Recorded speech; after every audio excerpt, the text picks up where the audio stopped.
All right, well, let's go ahead and get started. And welcome everybody to our webinar this evening. We're really excited to have Mark on tonight. I'm Allison Samblom, and I'm our student advisor at IMU. So my role is to assist our students in selecting courses and answering any questions about IMU and assisting our students once they're first off, helping them with the enrollment process, and then once they're enrolled, assisting them with any issues or questions, technical support, that selecting their next course, and just overall helping our students have a wonderful learning experience at IMU. So I'm very excited to be a part of IMU. I think it's a wonderful venue to expand our consciousness, and we're really excited to have Mark Perkins here with us this evening. Mark is an instructor for us at IMU, and he teaches a couple of shamanism courses for us. And Mark has trained extensively in both Japanese Aikido and Hawaiian spiritual practices and shamanism, and he's a published author of the book My Journey Back to Oneness, and he currently lives in Boulder, Colorado, which is my hometown. And he conducts healing ceremonies and seminars with individuals, families, and corporations. So welcome, Mark. No, thank you, Allison. And I had somehow missed that Boulder was your hometown. That's cool. Yeah, Boulder is a beautiful place. Absolutely. So thank you so much for joining us this evening. Well, it's my pleasure. I'm great to see all the names up there and see them continue growing, and we're getting more and more people on board. This is fantastic. I'm really excited to talk to you all a little bit about shamanism and talk to you about a shamanic path and help you if you're having any questions or any thoughts about whether you might be on a shamanic path or what it means to be on a shamanic path. I just want to be here to answer all your questions and help you feel comfortable and let you know a little bit about the school and some of the classes there. And we're really excited to have you tonight. As a student advisor, I've noticed that there is a huge interest in shamanism, and I think it's wonderful that we're able to answer questions or just help clarify, what shamanism is, and what the path to shamanism, means. So we're really happy to have you here tonight. Great, thank And you. so, with that being said, I'm sure that our listeners would love to hear about how you got started on your own path to shamanism. Right, okay. Well, it's kind of an interesting path. I started off with kind of your traditional religious upbringing. I went to church every Sunday and things like that. And about the time, it was mostly a Christian type upbringing. And about the time I was, say 13 or so, my parents decided that we weren't going to church anymore. And, of course, us boys were thrilled to death because we got to watch cartoons on Sunday morning instead of getting up and going to church. And it really took a lot of years for me to realize that they really were teaching us and helping us along on that path, just giving us the information that we needed and then allowing us to make our own choices moving forward of what we would believe in and how we would approach our spirituality. And it really gave us the insight that we needed, and myself specifically, the insight we needed to understand where we were going and to help make those choices along the path. Um, as you mentioned in the intro, Allison, I studied Japanese Aikido for many, many years and still study it, and it really helped me to understand the whole concept of oneness and about being connected with my partners in the Aikido standpoint, but being connected with the rest of the world too. And that helped me to realize that there was more in this background that I wanted to be connected with, and I more to this world that I wanted to connect to and wanted to be connected with. and it set me on the path of searching out possibilities. Now, probably the first thing I ran into was energy healing work, and that was thanks to my wife. She had a Reiki session several years back when we lived in Maryland, and she just got so much benefit out of it, and it really, really was powerful for her. And I thought to myself, wow, that's kind of interesting. I should possibly look into that. And acquisitive nature kicked in. And shortly after that, we moved to Colorado. And I was able to work with a healing teacher out here in Colorado. And it really opened me up to some of these possibilities and some of these energies. And as part of that study in energy healing, there was a lot of aspects of shamanism that were talked about and demonstrated during the session. And that really led me to investigate it from a mental standpoint of what is shamanism, how does one become a shaman, what exactly does it mean to be a shaman, and to help answer some of those questions for myself. And during that time, there was a point where you kind of feel like, wow, I'm home. That this feels natural. That those basics that my mother and father had given me years and years and years ago had led me to something that felt very home-like and very much. You could call it a calling. You could call it a path. Basically, it just felt natural. And so from that, it became less of a mental adventure and exercise to go study shamanism, and became a very spiritual benefit, and it's enhanced my life, and it's really brought me closer to God or Allah or Yahweh, whatever word you use, Great Spirit, to describe that energy, that enabling power that's out there. It's really helped me get to that level and given me some insight of what that is that is mine and probably only means something to me, but anybody on that shamanic path will find that type of a realization too.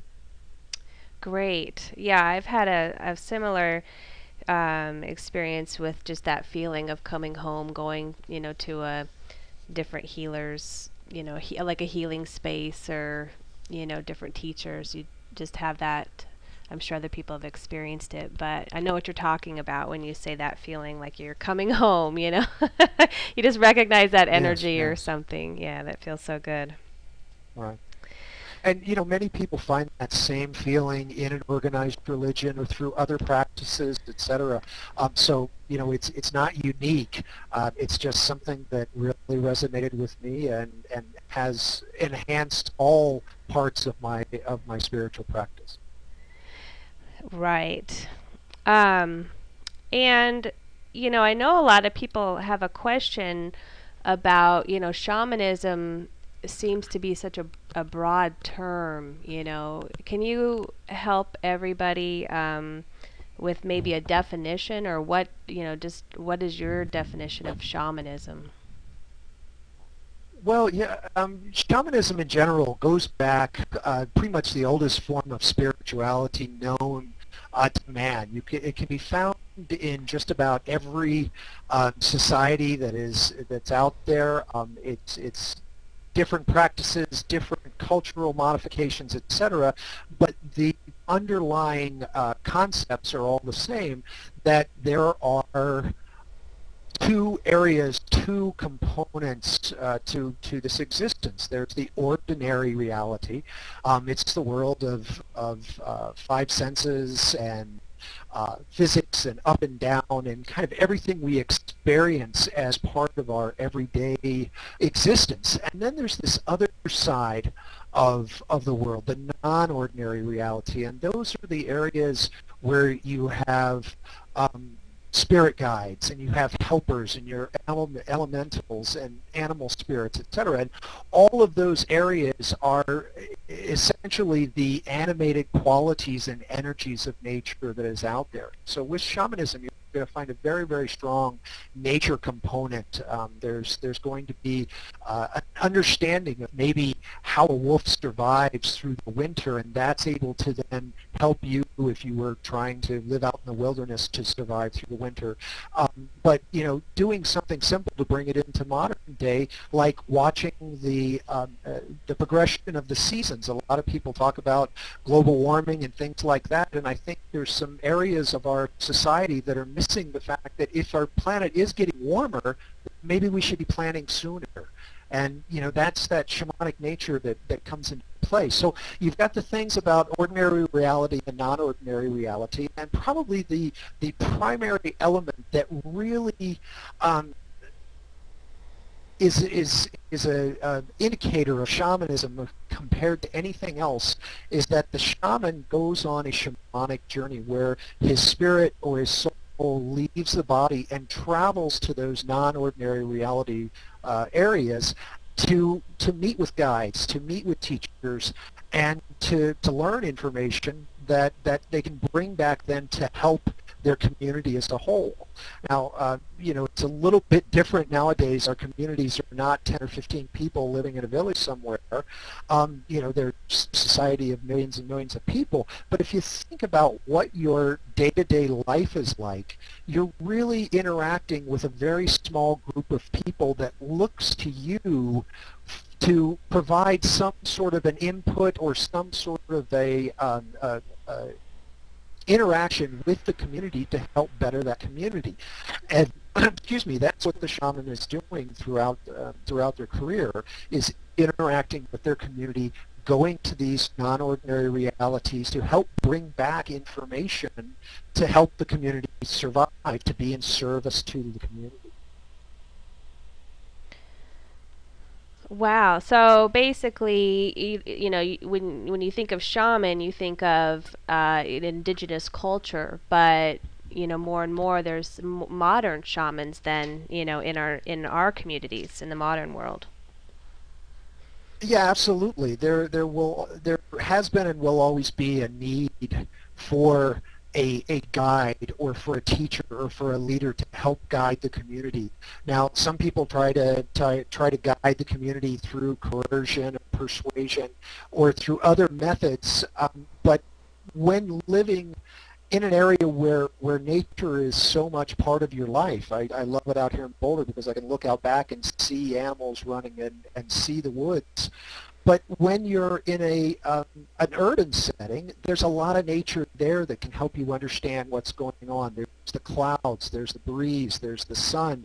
All of those elements are letting you know what's going on in your world. And if you're inclined or you're on a shamanic path, perhaps you're the one that's out there watching for those indicators and helping your community along, helping them to understand what it is that you're seeing so that they can take advantage of that information and can use it to in their part of the community where they're supporting it, be that as a gardener or as a caretaker, whatever the case may be, they can use what you're bringing them and your insights to continue providing their service in the community. Mm. So then, what is a shaman? I always picture them as the medicine man or the healer of the community. So how would you define what a shaman is? Wow, that's a big question. Um, the primary element we already talked about. We talked about the shamanic worlds and the shaman having their body or having their spirit leave their body. Those are the techniques and are the capabilities, if you will, that a shaman may possess. And many people go out and train in this capability and know how to read the weather or know how to be in touch with spirit and work with that. A shaman, though, is a little bit different. A shaman is that expert that is recognized by their community. So there are people out there that call themselves shaman and hang up a shingle and say I'm a shaman, etc. And that's good for them. More power to them. The way I was taught in what I teach others is that your community names you the shaman. They name you the expert. They look to you as that leader as that guide that's going to be in service to the community.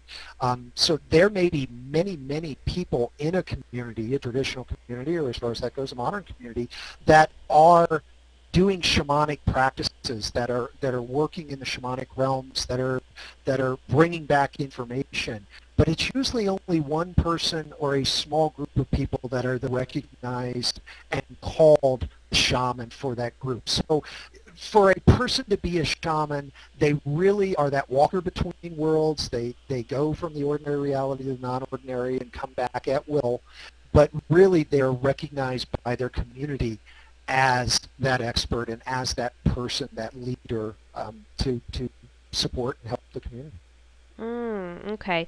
So if let's say you've read some shaman books or you've learned some techniques, is it safe to be able to call yourself a shaman or advertise, yourself as a shaman, or is it really more something that is a community recognition or nomination?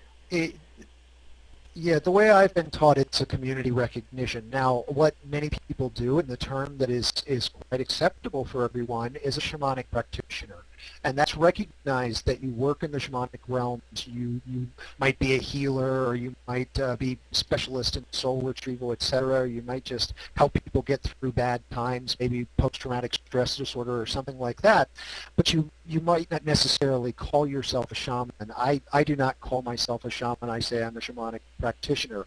There are people in my community that do call me shaman, but that's their choice. That's their moniker they put on me. One thing I do want to caution everybody on with the term shaman itself, there are some people out there that feel the term shaman should only be applied to the Tunguskic Russian peoples in the Siberia area, and they feel that the term shaman is specifically tied to those people. When we talk about shaman, when I talk about shaman in the classes that I teach about shamanism, we are using it as a term to describe the traits we just went through. So if anyone is out there that is offended by me talking about shamanic practices or using the term shaman, I do apologize. Please forgive us. We're just using the term to help us put our minds around and to provide a term to help us understand what it is we're talking about. Oh, good, great. Thank you for the clarification because I have seen people advertise, shamanic practices, but it's pretty rare to see someone call themselves a shaman now that I think about it. Mhm. Good. Yeah, especially in traditional cultures, even if we look to the Hawaiian culture, there's the term kahuna, which is equivalent to a shaman in the Hawaiian society. They're a kahuna for everything. You could be a kahuna for boat building, or for fishing, or for watching the weather, or for planting, making baskets. All of these things, you are the kahuna of that practice. There's only a very few kahuna terms that are actually for healing or for shamanic type activities.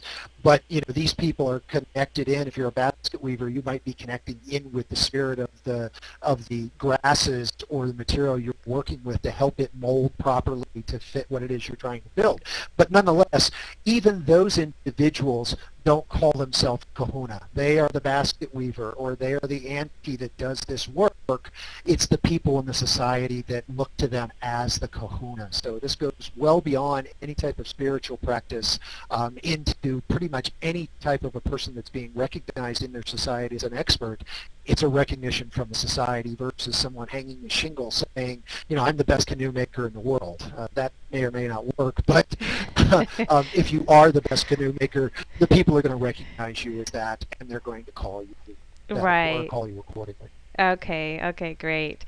So the webinar tonight is called Answering the Call to Shamanism and Embarking on the Shamanic Path. So what does it mean to be called by shamanism? What are some of the Hmm. signs? Well, you we talk about some of the more traditional signs. There are many, depending on which society you're looking at, there's many understandings of what it means to be called. Some societies look at it as a shamanic illness, where if you are ill for an unknown reason, and are basically uncurable for a period of time, a lot of societies consider that to be the shamanic call and the shamanic illness that brings you into connection with the spirit world, and then you bring that back to your society and then are able to be that conduit into the spirit world with your society. There are other people that actually go out and train to be a shaman. In the Celtic society, the Druids would either have a family member bring the trainee to the Druid and say, we'd like this person taught, or themselves and say, I would like to study this. Now, once again, what you're learning there is the shamanic practice. You're learning the information. You may not be a shaman when it's all said and done, but there's something that's called you to that path. There's something in your head, in your body, or in a sign that you've seen to help you understand that you've shown an ability to communicate with spirits and to communicate with the spirit world. Now, it is somewhat difficult in today's society because we don't live in a society where the elders are there looking for signs or looking for the next shaman. It's a little more difficult for modern man to really recognize that call, but I would put it out there that, you know, if you find yourself drawn to the practice and you go through the effort to get your training and to learn about shamanism and to understand what it is you're doing and become good at it, if you're not immediately good already, you're answering that call. In our society today, we need to recognize by our innate ability to understand where it is we need to go and what it is we need to do. We don't have that elder in a lot of times to look at us and go, you know what, we need to take and train you. So we have to be able to recognize that ourselves, and that takes time and practice to calm yourself and to focus on what's going on and to recognize when something is not just a coincidence, but it's something you need to pay attention to.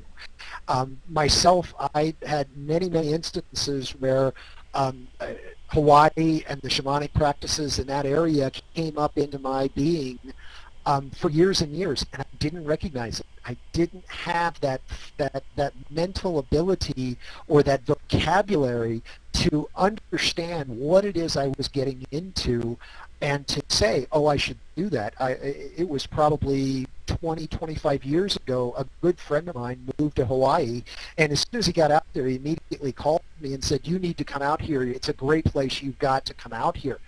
I ignored it. Now, granted, my life at the time would not have permitted that easily, but nonetheless, I didn't recognize it at the time as a potentially part of the calling. I always like to tell people we have two ways we get our calling. We either get a subtle whisper in our ear all the way up to a 2x4 across our heads. Now, as I talked earlier, sometimes in a traditional society you get that shamanic illness. I look at that as being that occasional 2x4 across the head that says, you've got to listen to us. We are here to help you and to support you. I think in a lot of cases in our society today, we miss a lot of those soft whispers, and it sometimes takes a very large medical or physical or mental issue that starts us onto our spiritual path. And you know, shamanism is really, it's just a spiritual path. It can take many forms. As you can see in some of the images I've got running in the video, there's a lot of paths up there, and there's many paths that people could get on to arrive at a shamanic understanding, and it doesn't necessarily have to veer you off a path of your current religion, whatever that might be, or your current spiritual practices. I have found that a shamanic path can take you even further, whether you be a Christian or a Jew or Islam, whatever the case may be. A shamanic path can take you further along that path by putting you more in direct connection with the divine, with the spirit world, and actually cause your current spiritual or religious path to be far more beneficial and far more powerful. So one gets on a path many, many different ways. There's no one way up the hill. In the Foundations of Shamanism class at IMU, I give a little parable about a person looking for a path, and how she finds through the advice and through the wisdom of her father, her elder, that it's not necessarily the end spot that you're going to. You're not going to be, or you're not starting this journey to be a shaman. You're starting this journey to get on that path and to experience the shamanic realm and experience the knowledge and the information you're going to get on that shamanic realm, and then be able to bring that back to yourself, your community, your family, whatever your circle is that you're going to be supporting when you bring this information back. I mean, it's possible to be a shaman of one, that you're bringing this information back for yourself, and it's to help you along your own path. So a lot of paths, a lot of ways to get there. The path is what it's most important. There's many teachings out there to talk about this, but the path is the important part. Doing the practices, understanding what it is that's going on, and working to further understand what it is to follow a shamanic path. Mm. Um, so, Mark, would you say that you noticed recently that more people are being nudged or even hit by the 2x4, in the side of the head than in the past? I mean, does it seem like it's getting a little more intense in the past few years at all for you? Yeah, it is. It is. It's funny. I talk in my classes and in some of my work about the whole 100th monkey theory that's out there. I believe it's a psychology experiment that says, one monkey can do something, two monkeys, all the way up. When you get that 100th monkey, then it expands immediately, basically, out to everyone. And I'm finding that although misunderstood and not clearly focused, the whole concept of the 2012 and the Mayan calendar, quote, ending, and all of the theories and the understandings that are going along with that, as I mentioned, it's not the true teaching. There are many teachers out there that really explain this, but the crux of the true teaching is that it's a time of transformation.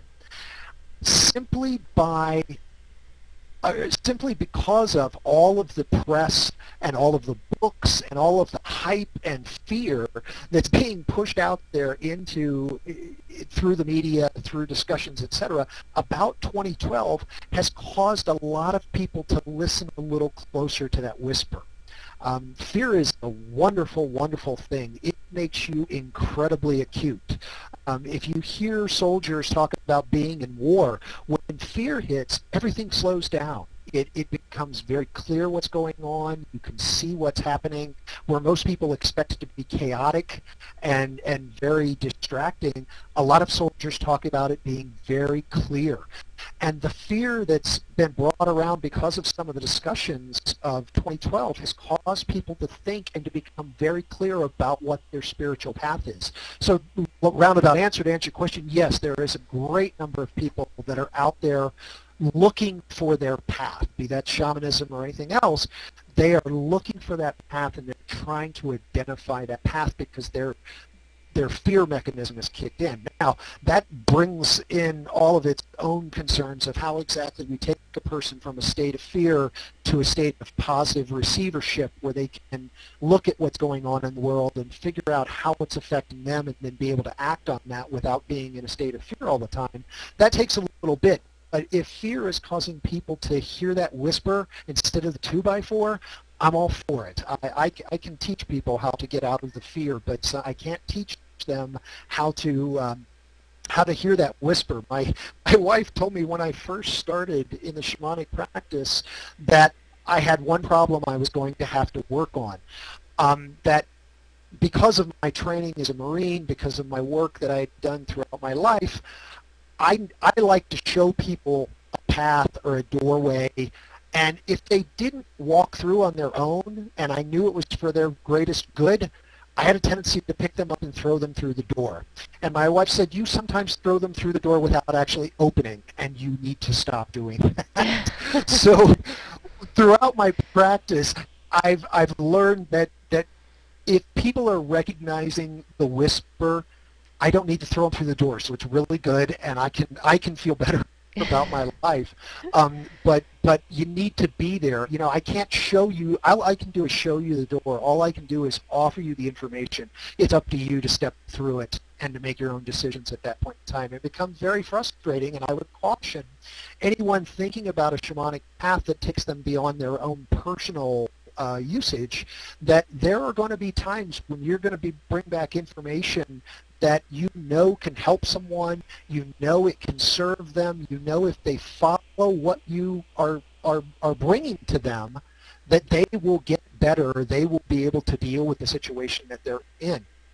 There are people that will not listen, and they will continue down a path, and you need to keep it in your mind that that is their path, and it's their learning that's going to take place, and there's nothing you can do about it. As a matter of fact, if you try to do something about it, you're robbing them of that ability to learn that lesson that's there for them, and essentially disempowering them and taking their power away that they would receive by learning that lesson on their own. Yeah, I think that's a tough lesson for healers to to just cut the cord and let that person walk their journey, whichever, even if it's not, Yeah. necessarily in their, I mean, it is in their best and highest good, but a tool that can help them, but it's their choice, their free will, right? It really is. It's going to be their choice, and it becomes very frustrating, but you learn to recognize it and give them that ability to find their own path. Right. Now you talked about, in the figurative sense of throwing people through the door. Can you describe, like, how does a shaman work? What kind of tools do you use, or what kind of tools do shamans, or methods or techniques do shamans use? Well, I find that the best way to describe a shamanic practice or shamanic activity is to actually sit through one. So with everybody's permission, I'd like to just take a couple of minutes and show you and explain to you what I did as we were starting this session. I was seeing everyone's name come up on the list, and looking at their nationality and where they're from and things like that. And for each person that showed up on the list, the first thing I did was put a little prayer out there that said, if I have offended you in thoughts, words, deeds, or actions from the beginning of time to the present, I humbly, humbly ask your forgiveness, as I would forgive you for any wrongs that I believe you've done to me. And I release the negativity that might be out there, that might be something I haven't known that I've done. In some cases, knowing some of the people on this list, I've had interactions with them through the years, and we've probably offended each other at one point or another. And the first thing I want to do is release that negativity and release those connections that are no longer serving us, so that we can then move forward from a clean slate. Now, this is a technique called Ho'oponopono, and it's a Hawaiian forgiveness technique that's been around for eons throughout the Hawaiian society. A very shamanic technique where we can release the negativity and allow the society to move forward. So by doing this simple little exercise at the beginning of our session, and anybody new that shows up as our session has gone on, I do the same thing with just a quick mental note to do that. That allows us and allows all the people online to receive this information cleanly without some preconceived notions of, well, this person made me mad at one point, they can't possibly know what they're talking about, or this person made me, myself, mad, and I know they're going to be angry by what I'm saying because it's not what they believe. It removes all that, and we can have a clean conversation. This is done in a formal sense through a very shamanic process where we call in the spirits of everybody involved, and is done with a situation. Say, a person has an argument or a person has had an accident. You think about, I hit you with my car. And most people would think, well, that was an interaction between you and I. The problem is there's a lot more people that were involved in that situation. There are police, there's first responders, there's doctors, there's insurance people, there might be lawyers and judges, all the family members that were associated with that situation. All of them are tied. All of those individuals are tied to this situation. And unless we all release all of those connections that tie us to this situation, that situation can come back to hurt us. And I give an example to people when I do sessions with them. I say, you've probably had an aunt or a grandmother or something that you were at their house one time and you broke your arm or you got hurt or you got sick. Just something happened when you were there. Every time you saw that aunt throughout your life, they said, oh, I remember when you broke your arm. And every time they say that, they bring that memory back into your consciousness.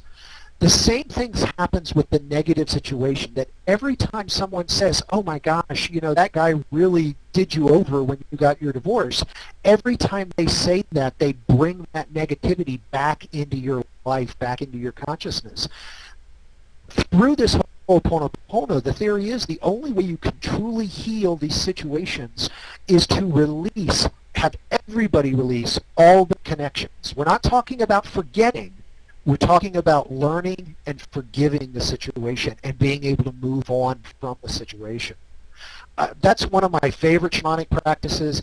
I find it incredibly effective, especially in today's society with all of the interactions we have going on, the prevalence of divorce, as I mentioned, post-traumatic stress in our soldiers.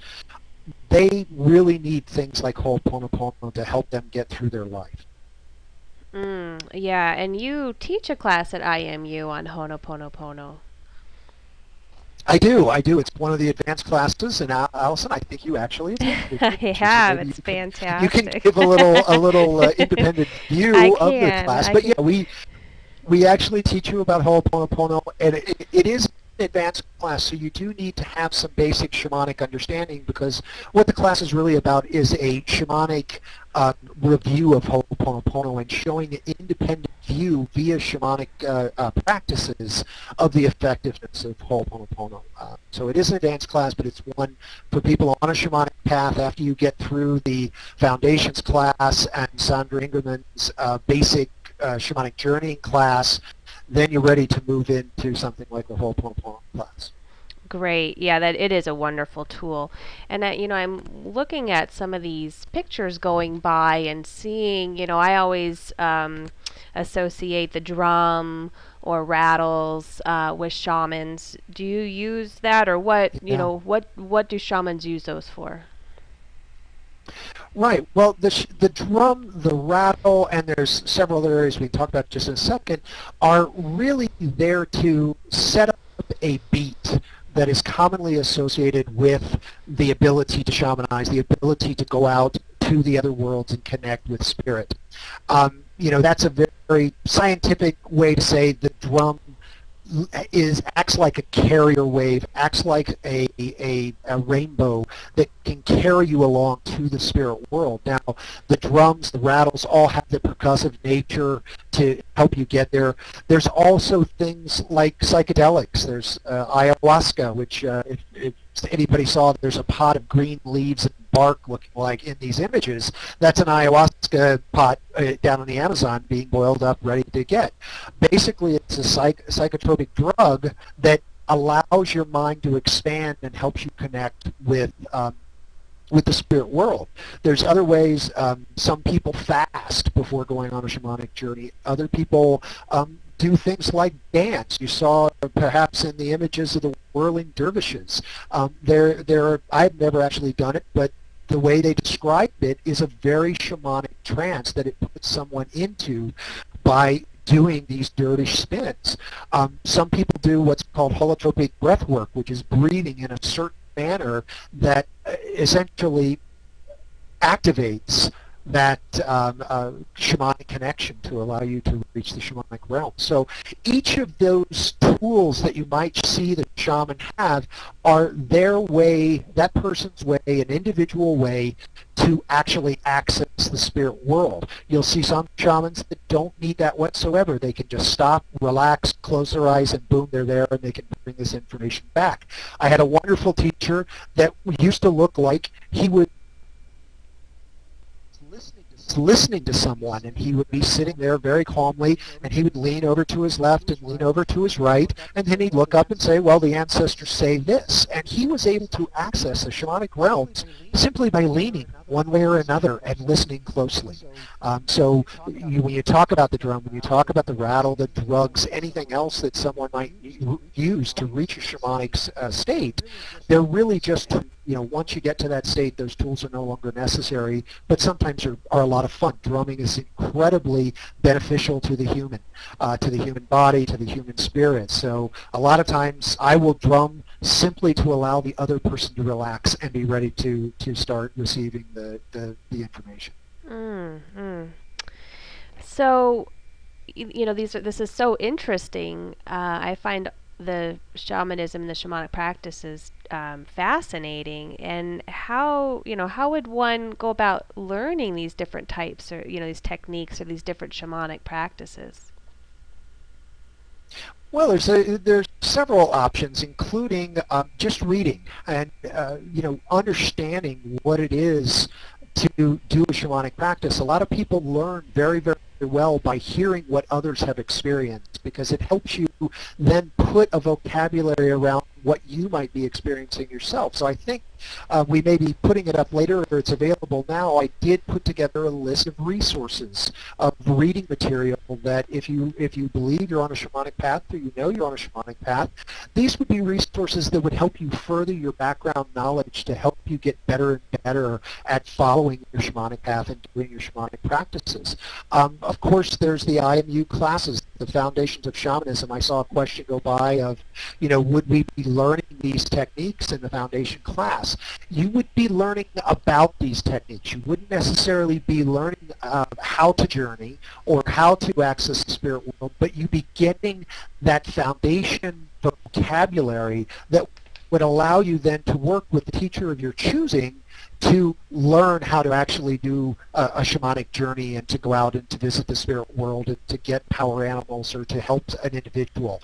You could do that via IMU. It's Sandra Ingham's class. I would highly suggest that. My first teacher was Sandra, so trust me, she knows what she's doing, and she's fantastic. So I would definitely recommend that, but that may not be an option for everybody. Some people learn better in a face-to-face type scenario, and there are many teachers out there that are teaching people how to do a shamanic journey and how to enter the shamanic realms.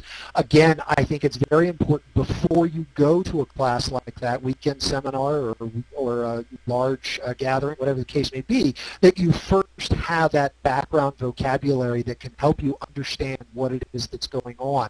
Things like grounding and building up your energy and ensuring that your energy is at the highest level that it can be to help protect you, maybe not necessarily from negative spirits, but from the negativity of other people in your surroundings. Unless you're working one-on-one with a shaman learning these traits, you're going to be there with other people, and you need to ensure that what you're getting is coming through from spirit, not necessarily from the person sitting beside you, because you are opening yourself up. So, in the IMU class, the Foundations of Shamanism, I talk about what grounding is and what raising your energy is, and how this vocabulary then that is included in the class can help you understand and do or have a more powerful experience when you actually start doing shamanic journey work. So the Foundations of Shamanism course would be a really good place to start to just get the perspective of shamanism and how basically a really good start, would you say?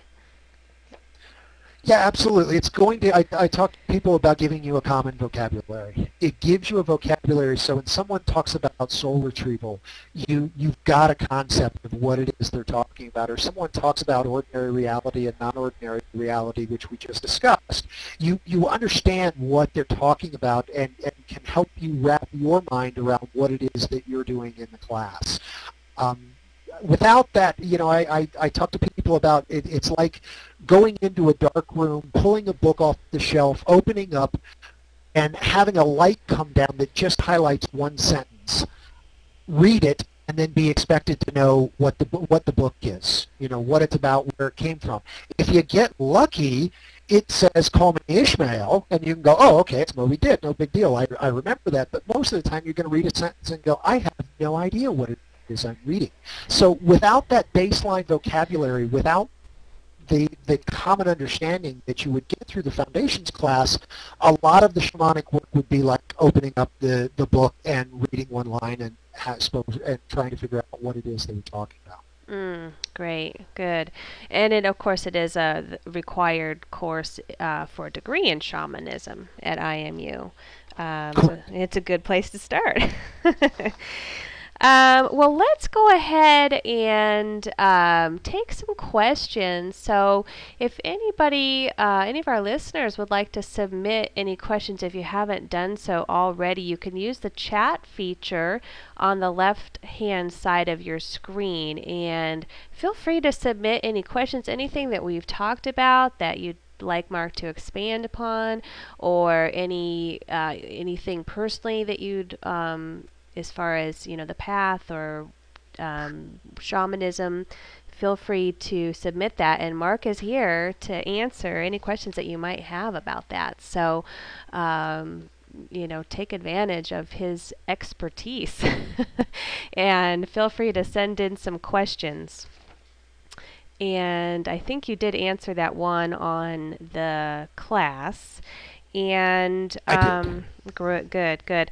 And I know that some people have concerns about shamanism, that it can be dangerous, or that you can get into darker energy, or that people might think you're a witch, or that it's can you talk about that a little bit?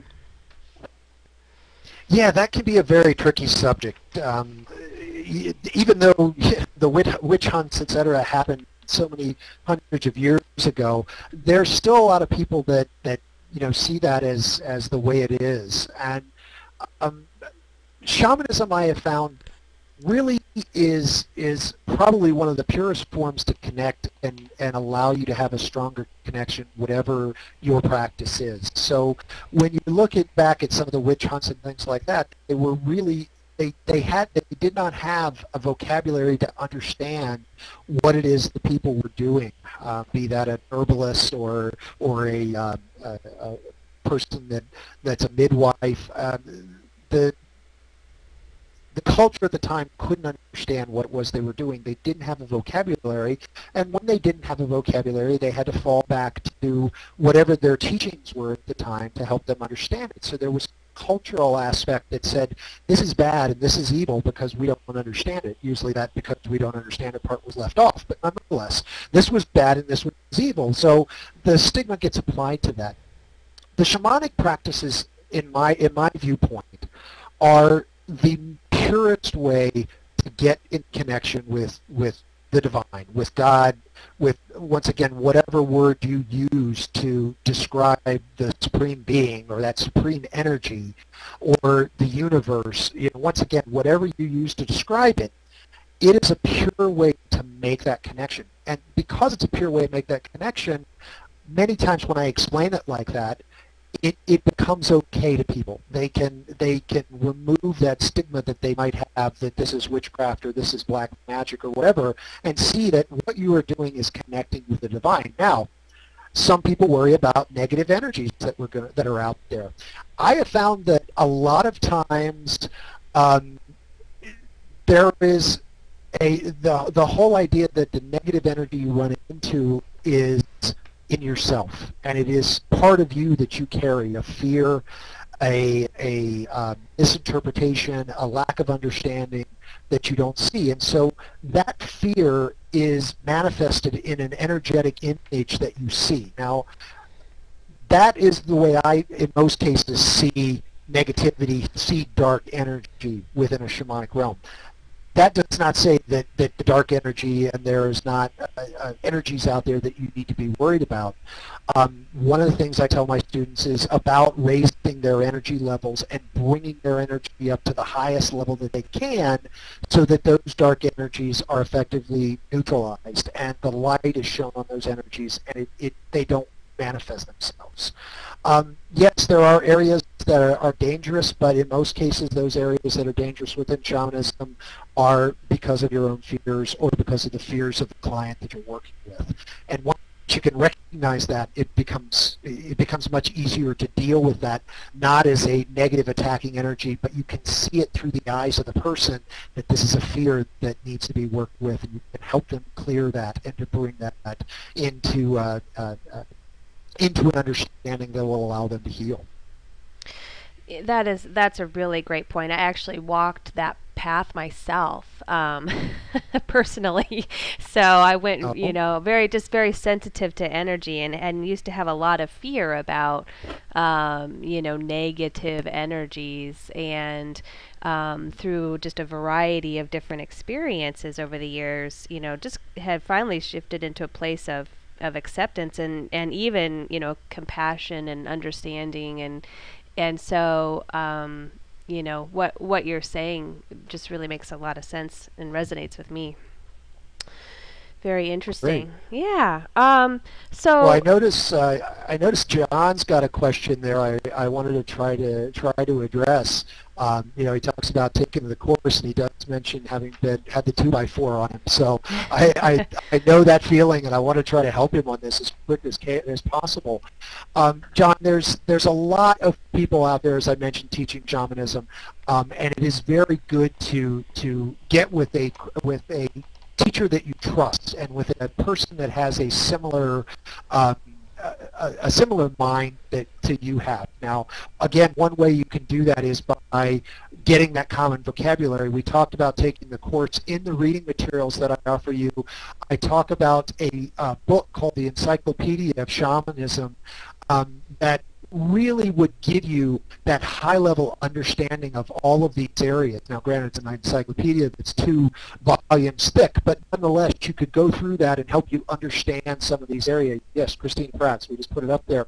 Um, that type of information is going to give you that vocabulary that you need to help you understand if the teacher you are going to work with or the group you're going to work with is going to resonate with you. Probably the best advice I can give you, if it doesn't feel right, leave. Get out of the area. I myself have done that. I have walked out of drumming circles. I have walked out of seminars. I have walked out of personal one-on-one sessions because I said, this isn't right for me. It doesn't fit. That takes a lot of energy, and it takes a lot of comfort in yourself to be able to stand up and go, this isn't for me. You may do that a couple of times before you find the teacher that really resonates. Again, I would recommend getting that base knowledge before you move forward. Specific individuals, Sandra Ingerman and Hank Wesselman, I can highly recommend. Anyone working out of Harner's shamanism group has been vetted to a level that I would be comfortable working with them, and you can find those resources online. As far as overseas goes, I'm not as familiar with some of the people that are out there. And John, I was just looking to find your name to see where you are. And you're in Canada. I actually know a lady in Canada that does some fantastic work. I don't have her information right in front of me, but her name is Val Coyote Kraftchick. And if you write to myself or Allison, I can get you her specific information. Canada's a big place. I'm not sure if she would be near you, but I do believe a lot of the Foundation of Shamanic Studies people work out of Canada, and I think you'd be able to find. I believe you'd be able to find what you need with that. Hopefully that answers your question, John. great. And do you want to address the next one there? Yeah, Deborah asks about, does it matter if you're a Native American? I'll tell you a story. that hopefully will allow you to do that, because frankly, a lot of that is going to be your own personal viewpoint or the viewpoint of the teacher. Um, in the Hawaiian teachings, you come forward with three parts. You have your lower self, which is really your physical body, all of your DNA, all of the actual matter that makes up you. You have your mental body, which is the part that's new in each carnation. And that's your mental self. That's the thinking part that analyzes and takes all this information and tries to make sense of it. And then you have your spiritual body, and that spiritual body is a little piece of your oversoul, or a little piece of God that comes down and incarnates you and makes you who you are. It's your soul, if you will. Now, the soul part comes with all of the knowledge of all the incarnations that soul has ever had. Now, that soul might have been Native American, it might have been Hawaiian, it might have been in Africa, it could have been in South America, it could have been anywhere. And because of that, you cannot truly say, I am Native American, or I am Hawaiian, or I am Egyptian, or whatever the case may be, because that oversoul, 1/3 of you, your soul, may have been that at one point or another.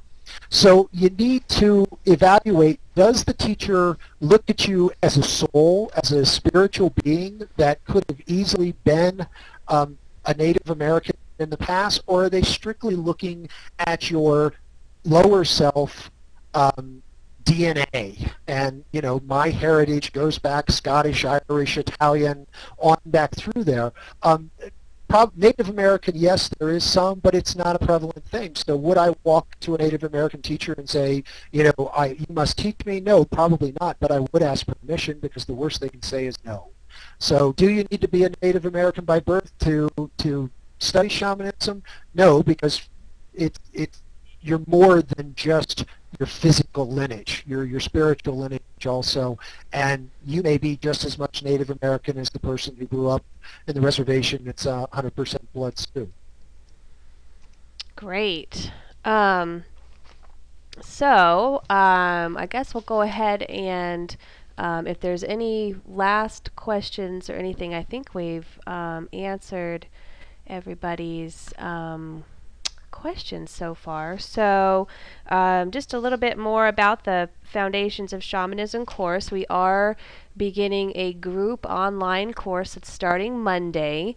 So you know, this is a great opportunity to study online with Mark, and some of the things that we're offering to everybody that's attending the webinar is, first, we're going to Mark is going to give away a free digital version of his book. So usually, you know, you order that on Amazon, and then you wait for that to get shipped to you. So everybody who registers for his course is going to receive a free digital version of the book. So you'll be able to save some money and actually get access to that right away.